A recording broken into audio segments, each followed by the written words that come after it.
Daniel Souza, como segunda pauta do nosso episódio de hoje, eu queria falar sobre a Alemanha. Nós tivemos eleições recentemente na Alemanha, né, no final de fevereiro, e a gente acompanhou aqui, né, Daniel, o candidato da CDU, na verdade a CDU foi a mais votada, e, portanto o líder da CDU, que é o Friedrich Merz, será o próximo primeiro-ministro, o próximo chanceler alemão, e aparentemente, Daniel, estamos às beiras de ter uma nova grande coalizão, né, que é aquela coalizão que envolve os dois maiores partidos alemães, a CDU, aí junto com a CDU sempre vai a CSU, né, Daniel? A CSU é como se fosse a CDU, mas que atua somente na Baviera, não faz muita diferença, né? É na prática a CDU, junto com o SPD. Então a CDU é uma democracia cristã tradicional, uma centro-direita conservadora alemã, e o SPD é uma centro-esquerda, né? Uma social-democracia, e tudo quando eles juntam forças, quando eles formam uma coalizão, a gente costuma chamar isso de a grande coalizão.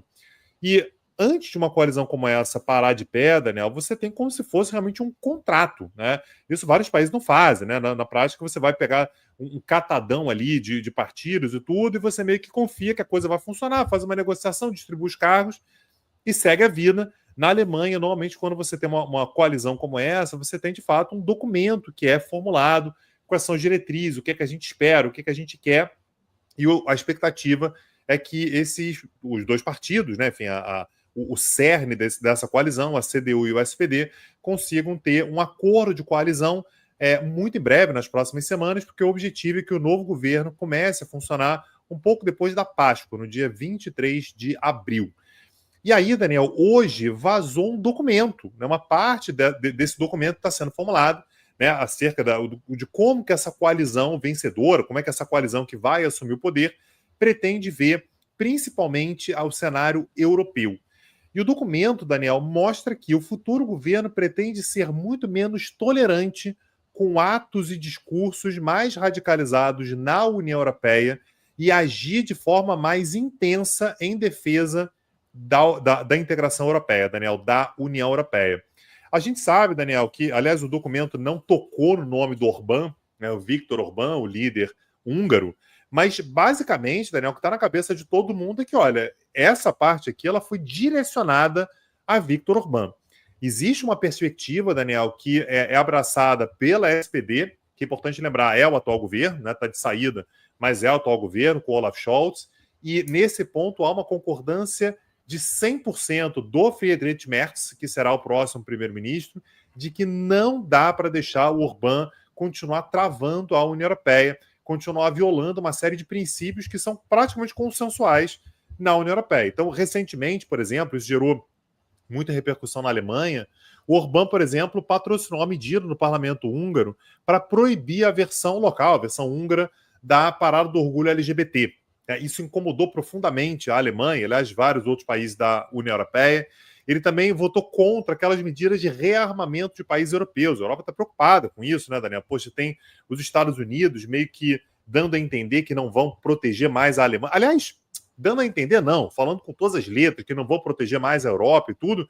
Então a Alemanha vem sendo um país que está, nesse ponto, o Merz ele é inflexível também.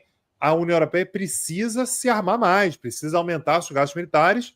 Viktor Orbán é contra a utilização, por exemplo, de recursos europeus para esse fim. Então, existe uma perspectiva, Daniel, de que a Alemanha, no próximo mandato, isso é praticamente certo, vai endurecer muito mais o discurso com Viktor Orbán. Só para ter uma ideia, Daniel, no meio de tudo que está acontecendo, o Viktor Orbán vai receber o Netanyahu. Isso é uma provocação ao TPI. Né? O TPI determinou que o Netanyahu tem um mandado de prisão contra ele por conta das violações aos direitos humanos em Gaza, né? Violação de direitos da humanidade em Gaza. Então, o Orbán ele vai lá e vai receber o Netanyahu. Então, a proximidade entre o Orbán e o Putin, aliás, também é algo que incomoda profundamente a Alemanha.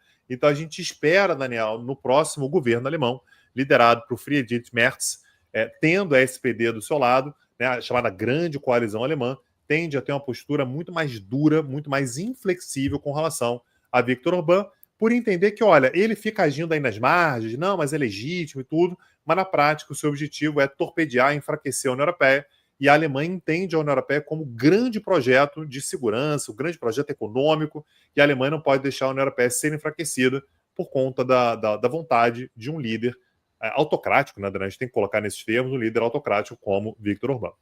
E é interessante, Tanguy, porque a minha leitura acaba sendo que o governo alemão, de alguma forma, quer retomar as rédeas da União Europeia. Rédeas que foram perdidas durante o governo do Scholz, né? O Scholz era fraquíssimo, ele realmente não conseguia exercer uma liderança no bloco europeu, uma liderança que a sua antecessora tinha conseguido, né, Angela Merkel, e agora o Merz dá sinais de que quer trazer a Alemanha de novo para o centro. E esse acaba sendo um norte, acaba sendo um rumo. Olha, nós temos aqui princípios, valores na União Europeia e a gente não vai tolerar esse tipo de comportamento que a Hungria representa, até para evitar que esse comportamento se espalhe e isso acabe sendo um elemento que vai minando a União Europeia por dentro, vai fragilizando o bloco europeu por dentro.